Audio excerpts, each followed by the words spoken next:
Hey, what is going on, guys? This is the third and final video I will be doing on my AC issue because the truck is back. So with that being said, I want to address a few comments that I got on my last video. It seemed to blow up pretty quick, and you can definitely tell there were some people that didn't really listen to me through the whole video. They were just kind of like maybe just reading the title and just kind of jumping in to the video, and you know, they could be subscribers. I think my statistic is 70% of the people that watch my videos aren't subscribed, so that could be the case. They could just be leaving random comments. I try to look through and answer most every coherent constructive comment. Outside of that, one of the biggest things was one of the comments that stood out to me was that someone said, well, good luck, your truck's never going to be the same again. Well, I just drove it back from the dealership. Everything is working as it should, like it did before. And the tech did a fantastic job with putting everything back together. I hear no rattles. I hear nothing.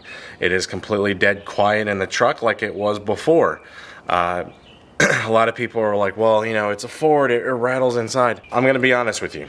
So my family had a 2003 Ford Explorer Sport Track since day one when that was brand new, and they just recently sold it a couple years ago, which is 2021. So we had it for 16 years, 17 years. It didn't have a rattle inside of that. And early Fords typically had issues with quality, but ours never had a problem.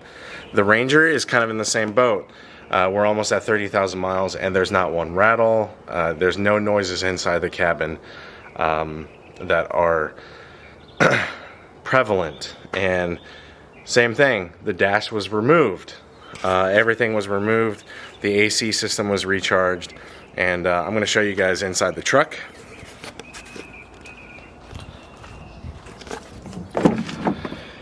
So, as you can see, everything inside the truck is back the way it should. There's no weird gaps in anything. Everything looks like it never was touched. If you took the truck from me and gave it back to me like this, fixing it, and you didn't ever told me you dropped it off, I would not even notice. Anything was changed on the truck itself. So, with that being said, I am going to show you guys what all was done on the paperwork. Here is everything. If you want to screenshot this, you can kind of take a look at everything that was done. So as far as the charge, if this was not under warranty, if it was not under warranty, I was told it would be around $1,700.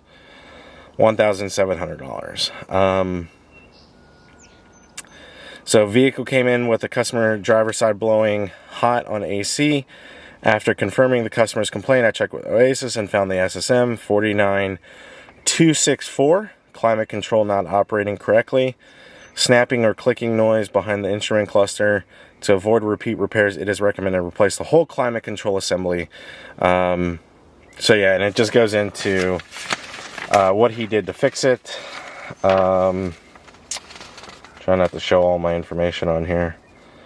Let's see, what else does it say? It says climate control housing electrical connectors were disconnected and climate control housing assembly mounting nuts were removed. Climate control assembly was then removed from the vehicle and then set on the bench, replaced with a climate control housing assembly with a new one. Reverse disassembly was followed to reassemble.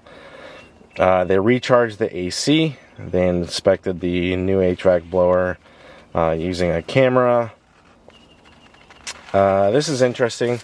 There is a recall number. It says vehicle came in with recall 20S12 HVAC blower inspection. So I don't know if that is the same. The number here, if you guys want to use this for reference, it says 27135 recall 20S12.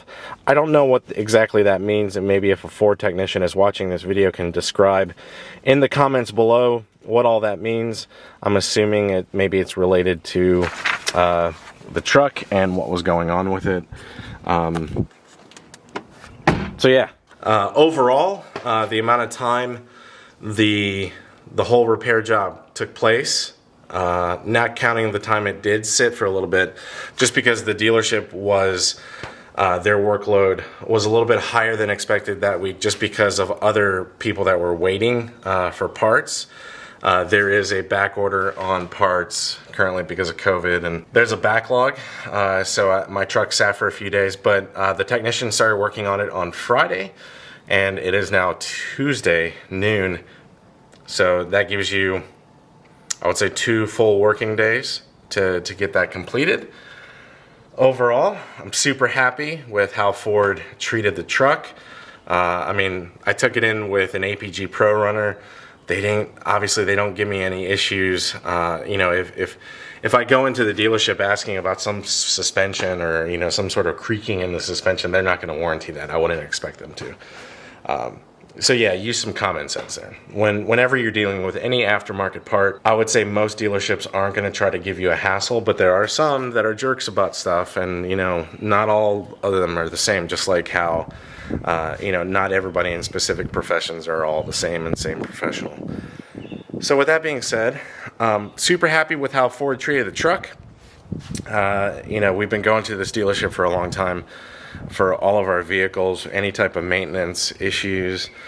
They take care of us. They've taken care of anything. Hardy Family Ford here in Paulding County, Dallas, Georgia, took care of the truck. And this closes out the video about the AC issue. And I hope you guys enjoyed this little series. You guys seem to really get a lot of views.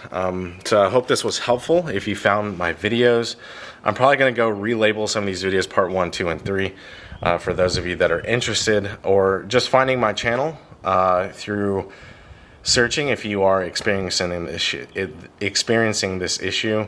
Hopefully these videos were helpful to you.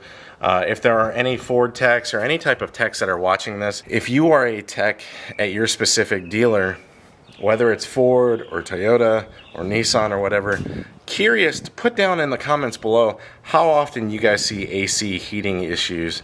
I was on some 4 last night and I saw an Impreza with its whole dash removed. So I don't think this is not an uncommon problem. This isn't just a Ford thing.